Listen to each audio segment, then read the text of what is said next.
Hey guys, it's George truly coming back at you all with another one, and as requested, that Raidraptor deck profile that I played. I'll go over deck profile along with my card choices and why I play what I play simultaneously, and then as promised, how to break and prevent decks that can set up boards like that with very easy to relative ease with 2 and 3 card combos that you can splash into just about any deck. And let's get on to it. Um Also for this, I do recommend that if you haven't already, please go and watch my beginner to master level dueling guide. It would change the way you see dueling forever. I would leave the link in the description to that, but go ahead and watch that. It would teach you everything you need to know about dueling simplistically from a beginner to a master level with on-screen duels with examples for you guys about everything that I'm explaining. It doesn't get any better than that, beyond in-depth, and it will change the way that you see dueling forever. So if you haven't, please do. And on with the deck profile. I play one bow as a spear along with one elite. It's your combo to further your rank 4 summons as well as your link summon, whether you want to make link carrier or if you need to make the sovereignty. So I play one spear, one elite. I also play one claw crow, which is for your link summon. So if you need to make the Y Strix, you can to go off on your combo plays. I play one Dragon Buster Destruction Sword. This is to lock your opponent out of the extra deck by using Union Carrier. One Diatherium. Basically, you want to just, if you have him in hand, just open up first turn with him. Easy special summon because he's a level 4. You just want him on board with any 2 of your Raidraptor monsters. It doesn't matter the level of your Raidraptor monsters. You just want to link into Y Strix and get the elite from the deck to the field, and then you would then overlay with the elite and him to make 4 Strix. That's all he's there for. One Apex Avion to help set up your infinite negate combo. One Thunderbird to complete your infinite negate combo. One Booster Strix to protect your ultimate Falcon if your opponent can actually make something like a Boral sword to beat over it. 3 copies of Last Strix because it gets you to your Exceed monsters quicker.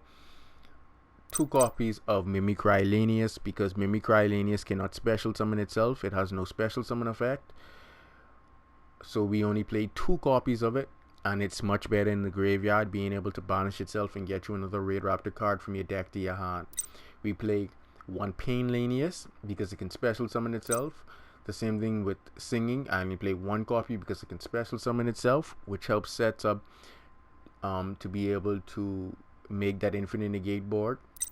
We only play 2 copies of Tribute Lanius because Tribute Lanius cannot special summon itself, and the only real use for Tribute Lanius, well, 2 uses, is to just mill the Mimicry to add, and then if you do not use the Mimicry to make an Exceed or a Link summon play, you can beat off an opponent's monster and get one of your rank up magic quick play spells from your deck to your hand.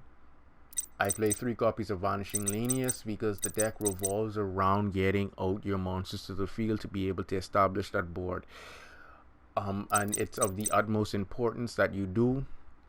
In one of the duels, I got Nibiru'd, but because of the amount of special summon I had, I could continue to push monsters on board and still set up the infinite negate combo before ending my turn. So making sure that you can consecutively special summon or get monsters out is of the utmost importance to the consistency of the combinations in this deck or in any variant of Raidraptors.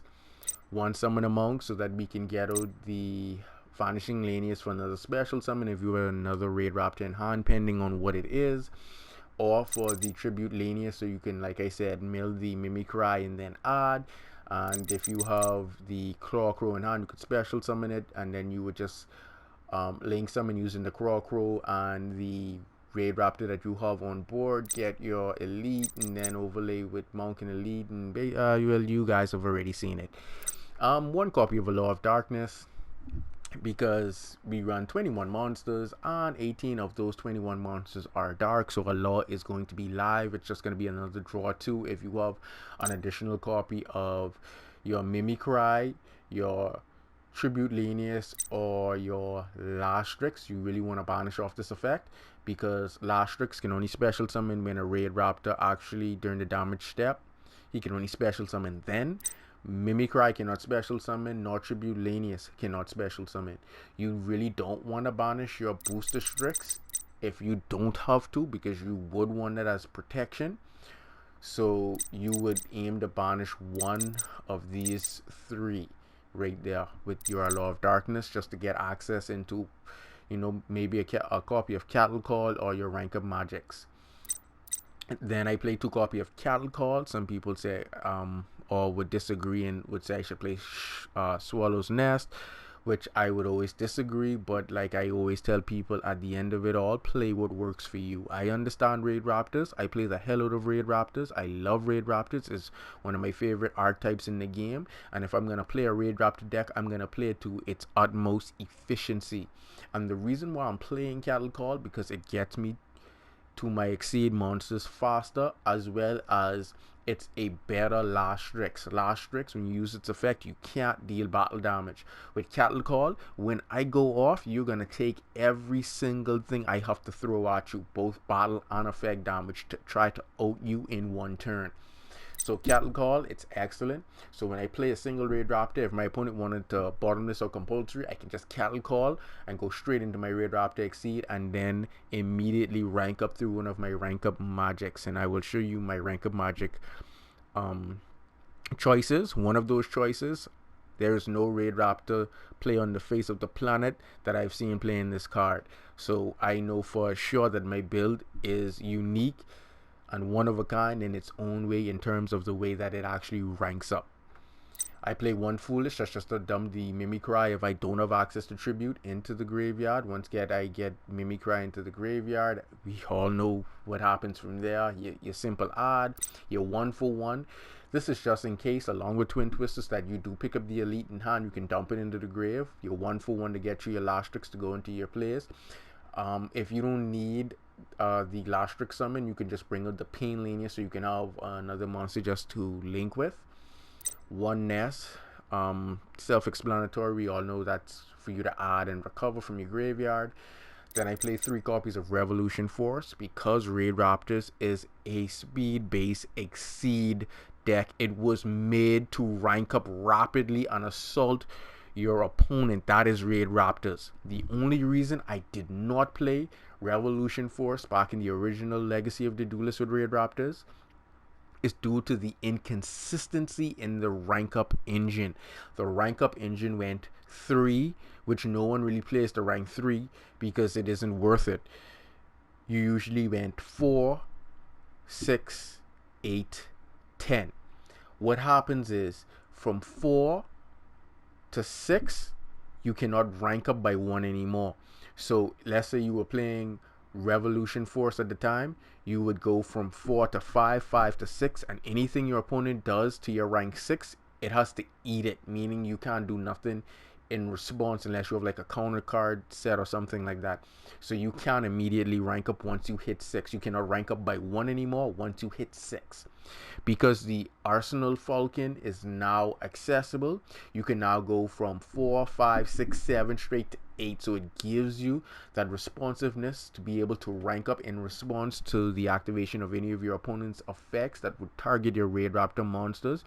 And when you do that by ranking up in response, your effect doesn't get negated, and then you gain the effect of the ranked up Raidraptor monster, putting your opponent in a lot of hot water.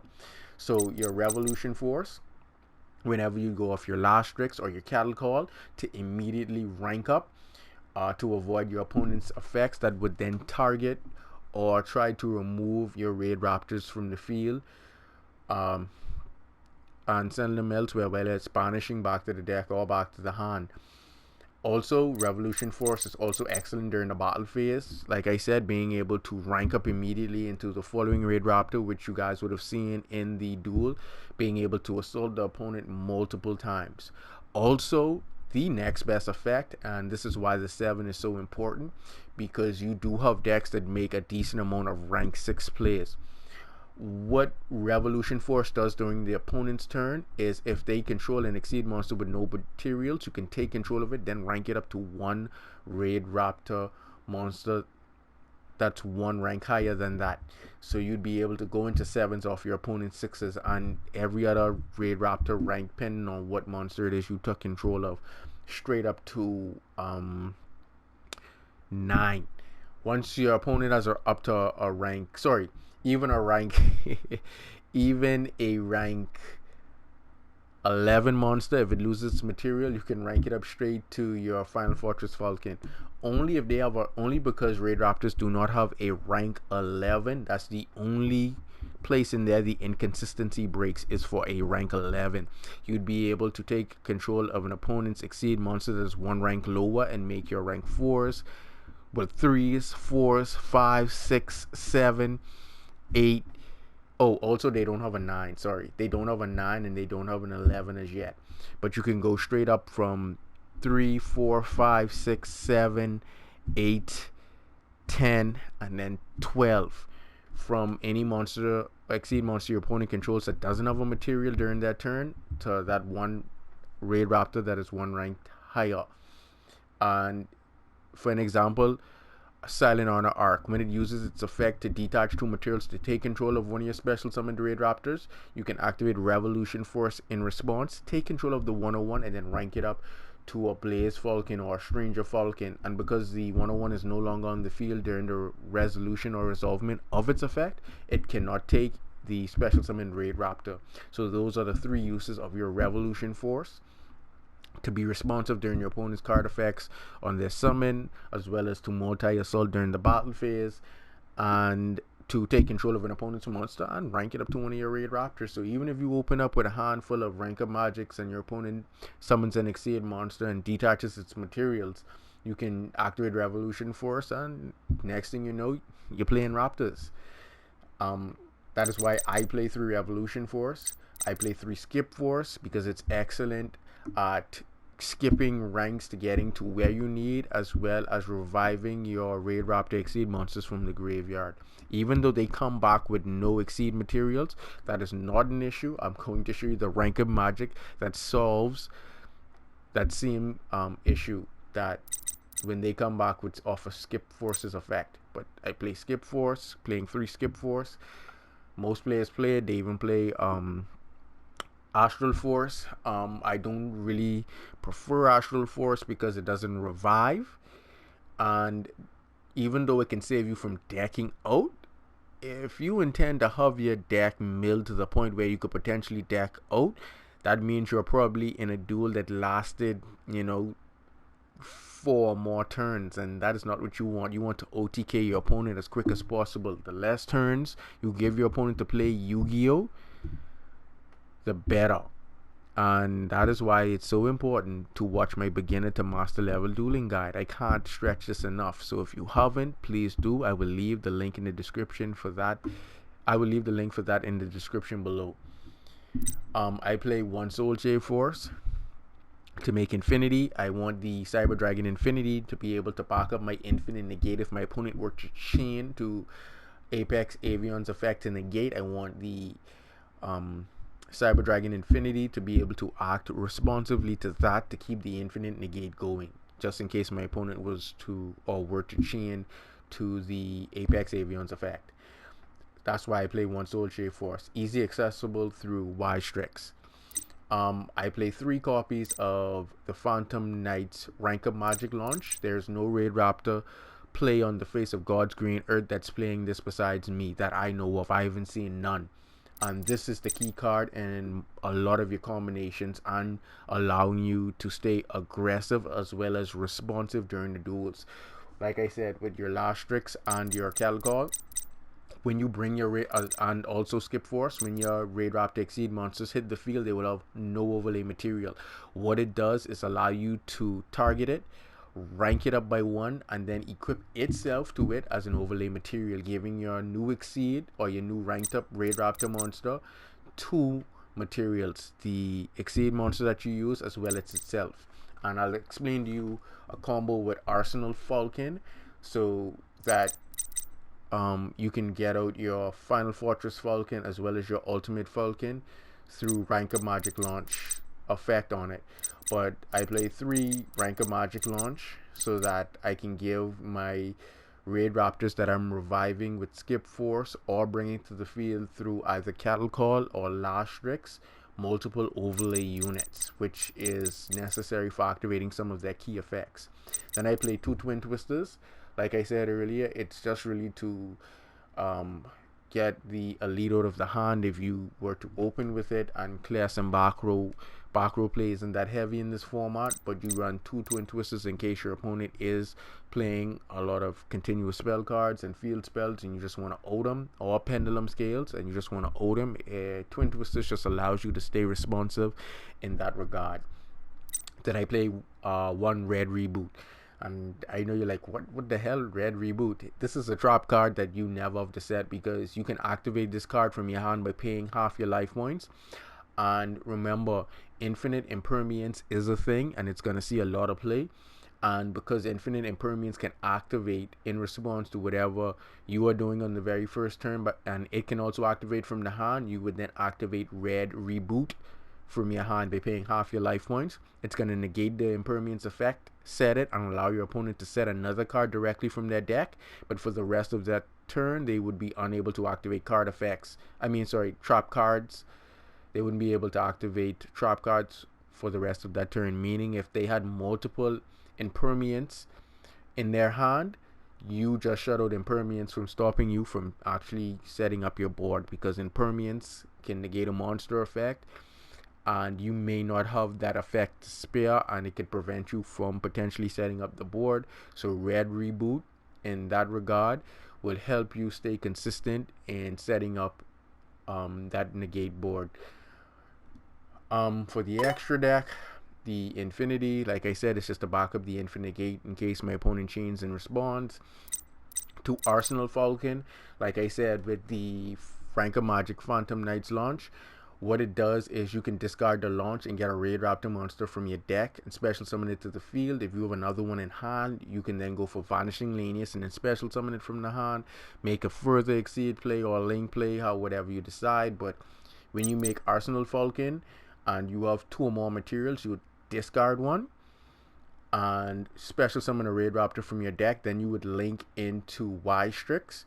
Because he had a material on him when you linked into Y-Strix, he's going to get you your Ultimate Falcon or your Final Fortress Falcon from your extra deck to the field and equip himself to it. And because you summon Y-Strix, Y-Strix is now going to get one of your Rank of Magic cards and set it face down on the field. Also, for every Raidraptor he has as a material, he can make that many attacks in a single battle phase. So this is one of the things I was talking about, Raidraptors just assaulting you.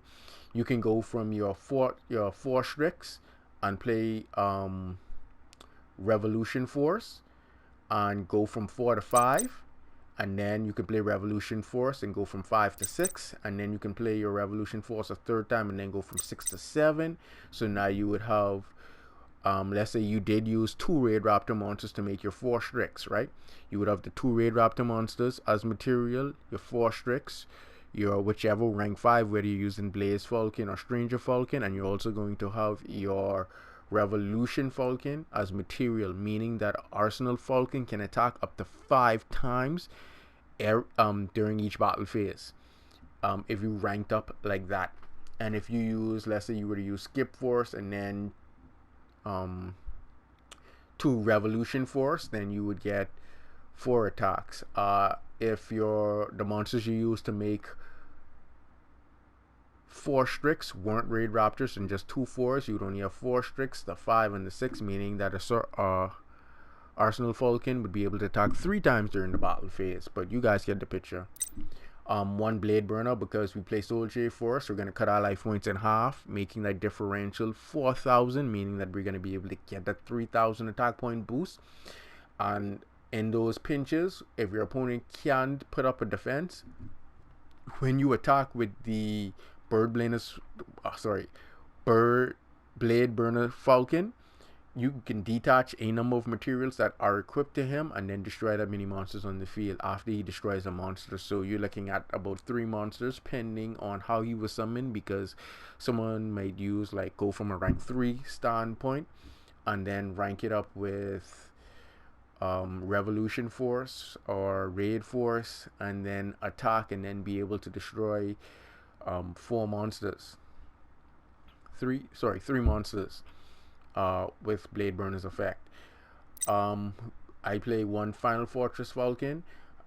This is after the be all end all, where you make all of your plays and have a lot of your Raidraptors seeds in the graveyard. When you make your second Arsenal Falcon and remove it from the field, you would then use it for Final Fortress Falcon, and once he equips to Final Fortress Falcon would then gain immunity, and then he can assault your opponent's monsters multiple times.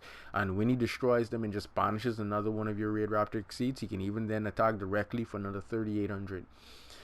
I play 2 Force Strix because opening up with 2 Force Strix when you either can't make your, which is almost impossible not to be able to negate. If you can make 2 Force Strix, you can make your infinite negate board. But if you don't want to make it, you can just open up 2 Force Strix, standard double Force Strix opener, and just plus 2 cards or 2 Raidraptor monsters. 2 level 4 Wing Beast monsters from your deck to your hand.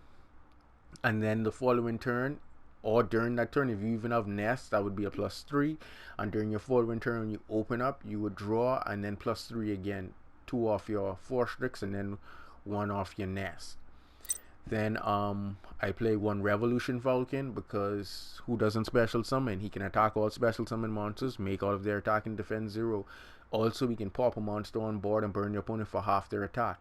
I play 1 Air Raid because when I'm playing Revolution Force, it gives me a responsive pop effect to burn my opponent with.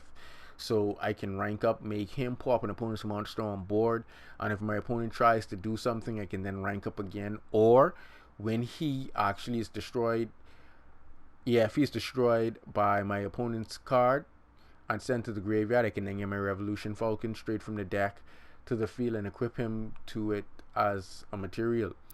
I play 1 Satellite Cannon Falcon because if my opponent has an annoying amount of back row, I can make this guy and they can't activate their spell and traps in response. And also, I can detach a material and weaken my opponent's monsters on board for every Raidraptor in my graveyard. I play 1 Stranger Falcon because you can make a 5. You can use Vanishing Lanius and Mimicry Lanius, make this guy, and then rank him up. Depending on what rank ups you have in your hand, it's excellent whether you want to make a rank 4 or use Mimicry to make a rank 5, which would be this guy, and he also has a burn effect, and you just pop an opponent's monster and burn them for that same damage. I play 1 Ultimate Falcon. He's the god card in this deck. He comes to the field, perfect immunity. During the end phase, burn your opponent for 1,000 if they don't control a face-up monster, or he weakens all their monsters by 1,000. And he basically tells your opponent for the rest of this turn, you have to sit there and get punched in the face. Once he activates his effect, he's going to reduce all monsters your opponent controls attack by 1,000, and they cannot activate anything for the duration of that turn.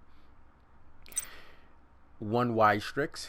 This is just to get your rank up magics from your deck to the field, as well as get out another level 4 Dark Wing Beast monster from your deck to the field, preferably the Blackwing Elite, straight to the field. Your Bird of Sovereignty. This is to get out your Apex Avion to set up for your Infinite Negate, and your Union Carrier for the Thunderbird to complete that Infinite Negate. And then for my side deck, I play 3 Nibiru. You guys would have saw it. I got Nibiru, but how I constructed my deck in terms of its ratio, like I explained to you, why I only run 2 Mimicry and Tribute, because they can multi-special summon. and put in the ratio for more special summons, I was able to get Nibiru and continue to actually make my infinite negate board as if nothing happened, pop the Nibiru and make my infinite negate board for his insolence. But I play 3 Nibiru just in case my opponent can actually set up in the match. If my opponent can actually set up an infinite negate board, I can actually be responsive to negating that board or preventing that board. 1 more booster Strix just for protection. I would consider this being a 3rd Winged Dragon of Wrath sphere mode. This is supposed to actually be sphere mode, but I haven't earned that card as yet. I only have a little over 8,000 and they're like over 10,000, so I'm shy about 2,000 cards still, but based off what I have, this is what I'm going with. This can be 3 Winged Dragon of Wrath sphere mode, so I can out fields that are actually established that other decks can produce that are similar to this. And I will also show you guys the 2 and 3 card combinations to out boards and prevent them, or prevent decks that can set up boards like this, similar to this, or anything along those lines. I'll show you the 2 and 3 card combinations that you can out them with relative ease, that you can splash into just about any generic deck. I run 1 additional Lower Darkness, so if my opponent isn't playing back row at all, because in this format back row isn't that heavy, I can just side out the 2 Twin Twisters and, you know, add in another Lower Darkness and probably my Monster Reborn. I run Dark Hole, also another option pending on how many monsters my opponent can get out on the board once they're not locking me out the game. You know, I don't have no big need to play Dark Hole because my Raidraptors can take care of whatever my opponent puts on board once it doesn't lock me out or consecutively negate what I'm doing. Dark Ruler no more, so I can negate all of their face-up monster effects. Lightning Storm, so I can clear all of their attack position monsters out, because a lot of decks now are playing links. Links cannot be switched to defense mode, so when you play Lightning Storm, you're going to clear out all of their link monsters. Also, you can choose to destroy all of their spell and trap cards, and usually when you open up going second, you usually aren't in control of a monster, so Lightning Storm is excellent in being able to out whatever my opponents has already set up on their board. Like I said, my Monster Reborn just for more fodder and being able to, you know, further my Exceed and Link plays to be able to establish that infinite negate board. 1 MST, depending on, like I said, if my opponent's playing a heavy back row or not, or a decent amount of continuous spell cards, I can have another option to out without depleting my hand. I can swap out. Raigeki, same thing as Dark Hole, self-explanatory on clearing the board of all monsters. If you're going second and you want to out that board that your opponent would have set up, your opponent is going to take the initiative in going first so that they can have the least amount of disruption in setting up the board. That is why this deck specializes in going first, and that is why I run the 1 copy of Red Reboot for the Infinite Impermanence. Once Infinite Impermanence is out the window, they have to rely on some other options or methods, which I will also show you all, which is a part of those 2 and 3 card combinations to help prevent and out decks that can produce boards like this. And then an additional copy of Twin Twister.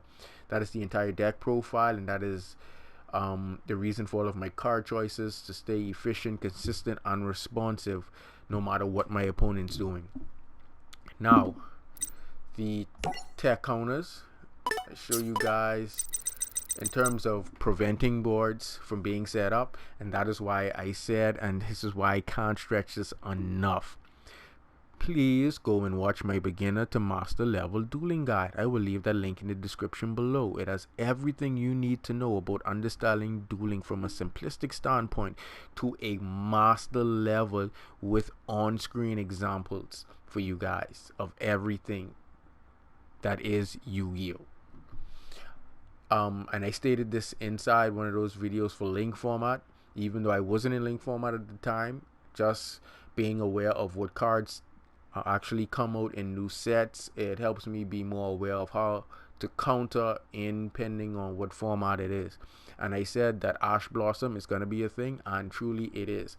As that deck, Ash Blossom's effect, it allows you to negate the effect that adds a card from the deck to the hand, special summon from the deck, or send a card from the deck to the graveyard, which that deck does all 3 of those. So having Ash Blossoms in your deck can help prevent your opponent from establishing that board. Be mindful that Ash Blossom can only be activated once per turn. So you want to make sure, and that's why I said 2 and 3 card combos to prevent those kinds of boards from ever being established. Effect Vila, so that you can also negate a face of monsters effect that would special summon or add a card or dump a card from the deck to the graveyard, such as either Y-Strix that special summons or Tribute Lenius that allows you to dump the Mimicry and the Vanishing Lenius that would give you an additional special summon of another Raidraptor monster. And that is how effective Vela can be.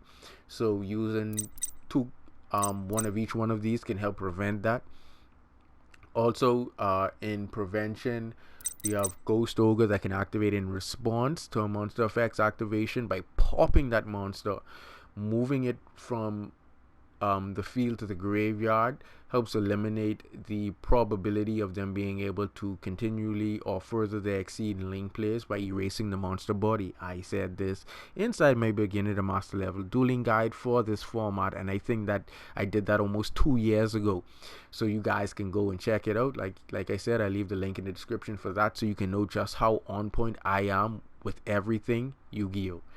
Also, in terms of preventing boards like that, we have Nibiru, but due to the consistency of my build and the way that I build a deck to stay consistent and push out more special summons to ensure that I'm able to actually establish the infinite negate or push for game, Nibiru didn't matter when my opponent hit me with it. It was irrelevant. I popped it and still made my infinite negate board. So yeah, but Nibiru can also help with preventing decks from setting up boards like that. If you don't know its effect, I'll read it quickly for you guys.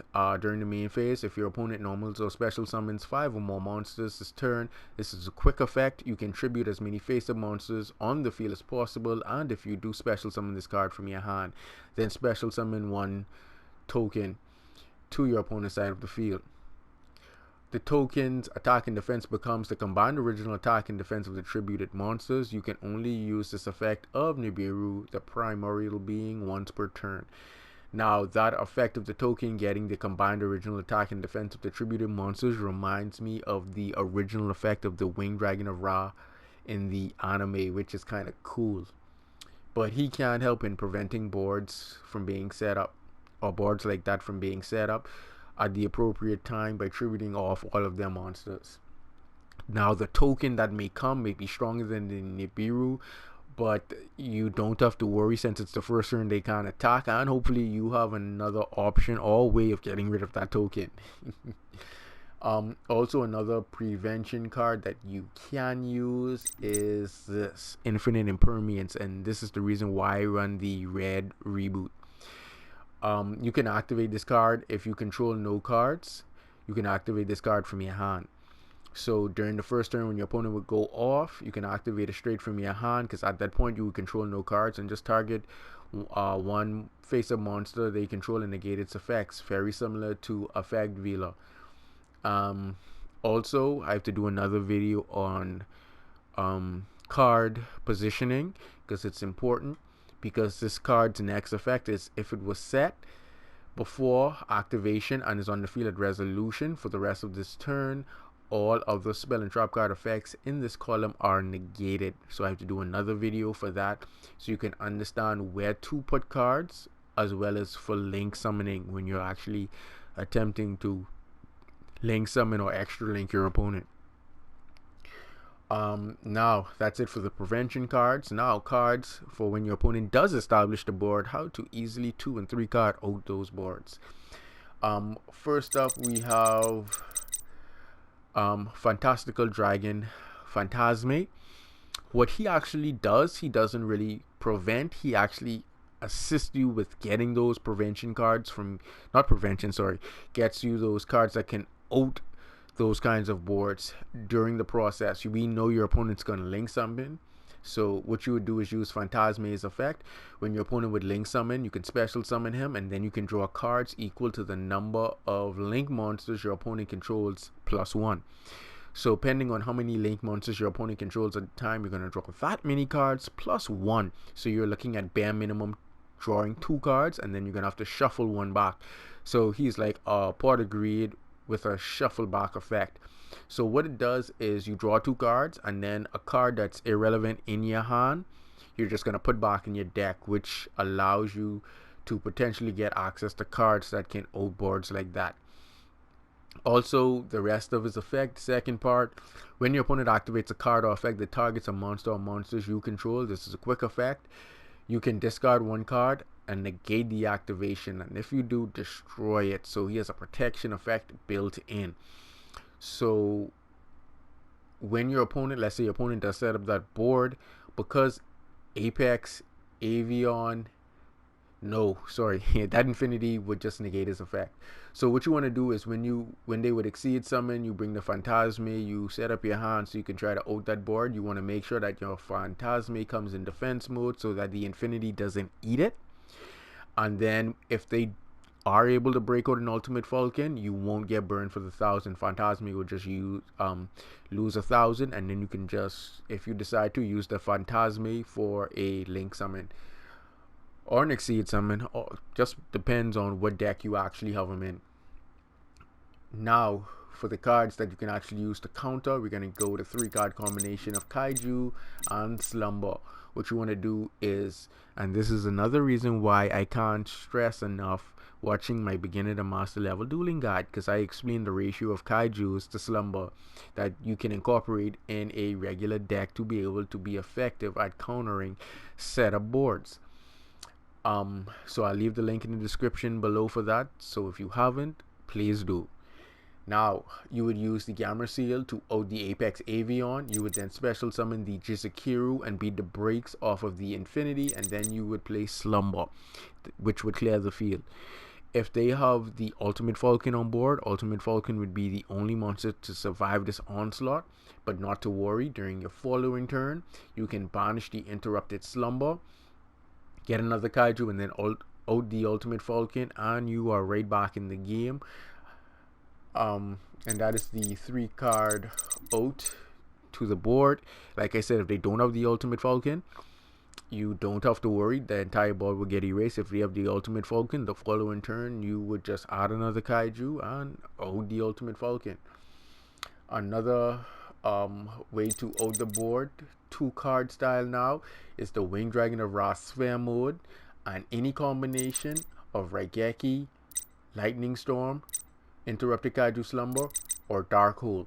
What you would do is you would use the Sphere mode to tribute off the Apex Avion, the Cyber Dragon Infinity, and the Ultimate Falcon, and then you would just follow up with a Dark Hole, Raigeki Slumber, or Lightning Storm, and that would out your opponent's entire field.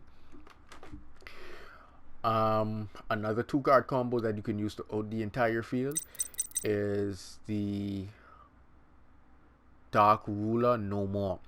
What it does is it negates the effects of all face-up monsters my opponent currently controls until the end of that turn, and also for the rest of that turn. After this card resolves, my opponent takes no battle damage, and then neither player can activate monster effects in response to this card's activation, meaning that your opponent's monster effects, which, yeah, all monsters on board for your infinite negate are, and the support, which is the infinity monster effects, they cannot negate this card's effect, and this card would then negate all of their effects, and you would just follow up with the Dark Hole again, Interrupted Slumber, Lightning Storm, and the Raigeki. If infinity is on board, it would survive, but that's not an issue. If you have a Kaiju, you can out it. If not, I can show you a generic way to beat over that infinity. But the Dark Ruler No More, Dark Hole, Slumber, Lightning Storm, and Raigeki is another 2-card combo. And like I said, if Dabna said that something is possible, or Dabna says that he is capable of something, know that it is true. I don't bluff. I promise you that. That is your 2-card outs to the board. You can also use Lava Golem if you want. I don't prefer Lava Golem. I hate Lava Golem, so I would go with Nibiru and Winged Dragon of Ra sphere mode. The original, like I said, Winged Dragon of Ra, just to remind me to get sphere mode. Also, this should be a mind control. That's just there to remind me that I need to get mind control, because it is another way you can potentially set up a board to out that board, which would be using the Dark Ruler no more and then playing mind control, taking control of your opponent's monster so that you could potentially use it for fusion, exceed, or link material. A generic way to out that board would be through the Utopia package, which you would summon the Utopia double, go into one of your Utopias, whether it's the regular Utopia, Utopia Ray Victory, or Lightning. I would prefer, pending on the board, you would really either go Victory or Utopia as double with double their attack and immediately get you the double or nothing. If you need to go over, or if they have a monster on board stronger than 5,000, which doesn't usually happen, you can go into the original Utopia, then use double or nothing to go to 10 grand and beat over it. If you used Dark Ruler no more, you wouldn't be able to inflict battle damage, so be wary of that. But if they have a card set face down and you fear it's a battle responsive trap card, then you can use Utopia doubles effect, make victory go to 56, and then when you attack, you can gain the Ultimate Falcon's attack, and your opponent cannot activate spell and trap cards when he declares his attack, so you can out the Ultimate Falcon if it somehow managed to survive your Dark Ruler no more and your clearance cards. Also, another way to beat over that board generically, it doesn't matter what deck you are actually playing, as long as you can make 2 effect monsters or get 2 effect monsters out on board, what you would need, you have to make sure you use Dark Ruler no more to negate all of their effects, or you can use the Winged Dragon of Ra sphere mode to out all of the negates and the Ultimate Falcon, and then summon your 2 effect monsters. And what you would then do is make this guy the Predator Plant Anaconda, and what he does is you pay 2,000 life points, you can send the, and that is why I have Super Poly here, send the Super Poly to the graveyard. He is now treated as Super Poly's effect, and you can then target a monster on the field and it is treated as dark. Usually if the Ultimate Falcon is on board, it's unaffected by spell card effects, so you won't be able to fuse with it, and you usually don't, or that Raidraptor deck usually doesn't have a dark monster other than the Ultimate Falcon on board at the time, unless they make like the Burners Falcon. If they don't make the Burners Falcon or have another dark monster in deck, what Anaconda does, after you've already neutered all monsters of their effects, you can target one of the monsters, have its effect treated as dark, its attribute treated as dark, and then his effect goes off as Super Poly, and you can fuse him with that monster, making this guy Starving Venom Fusion Dragon. And what he does is, when he is summoned, you can target one monster your opponent controls, and he gains that attack until the end phase of that turn, meaning that you can gain the Ultimate Falcon's attack if it's still on board, and then he also can attack all special summon monsters, which every monster on board is a special summon monster, so he can assault all monsters to clear the field, beat over the Ultimate Falcon. And also, if he's destroyed by an opponent's card, he can destroy all monsters, all special summon monsters my opponent controls, which all monsters on board at that time would be special summon monsters, if worst case scenario that they are actually able to out the Starving Venom by some strange or weird means that I've never seen before. But yeah, that is also another generic way that you can get out Starving Venom and beat over that board, simply through Dark Ruler no more and 2 effect monsters. The Saryuja Skull Dread is just an excellent fodder for drawing and trying to get your combos out. If you go Dark Ruler no more, and you can get out 4 monsters, go into Skull Dread, draw 4 cards, put 3 back, and then special summon out a monster you want, and then like I said, you could go bring out a monster, make Anaconda, and then pay your 2 grand, and then you can pull off that combo through Skull Dread and Anaconda. The Skull Dread is just so that you can have access to more resources or better resources if you can get out 4 monsters. Just to draw 4 and put 3 back, so you can have protection or a counter to your opponent's next turn, because you would have played Dark Ruler no more, so they wouldn't take any battle damage, so you'd have to prepare for the next turn. So Skull Dread can help you in that regard. Also, the Call by the Grave is if you went first and your opponent's going second and they attempt to set up that board, when they would dump the Mimicry Lanius into the graveyard, you can use Call by the Grave to banish the Mimicry Lanius so that they don't get the add of Nest or another Raidraptor to extend their combo plays. Yeah, I think that's it. 2 and 3 card methods to be able to outboards and also beat over the Ultimate Falcon if it remains. So if you guys like the deck profile, you like the counters and the tech card selections to be able to out decks that can set up boards like that with just 2 and 3 card, means that you can splash into just about any generic deck. Beat down that like button, hit the subscribe, ring that notification bell, and until next time, later.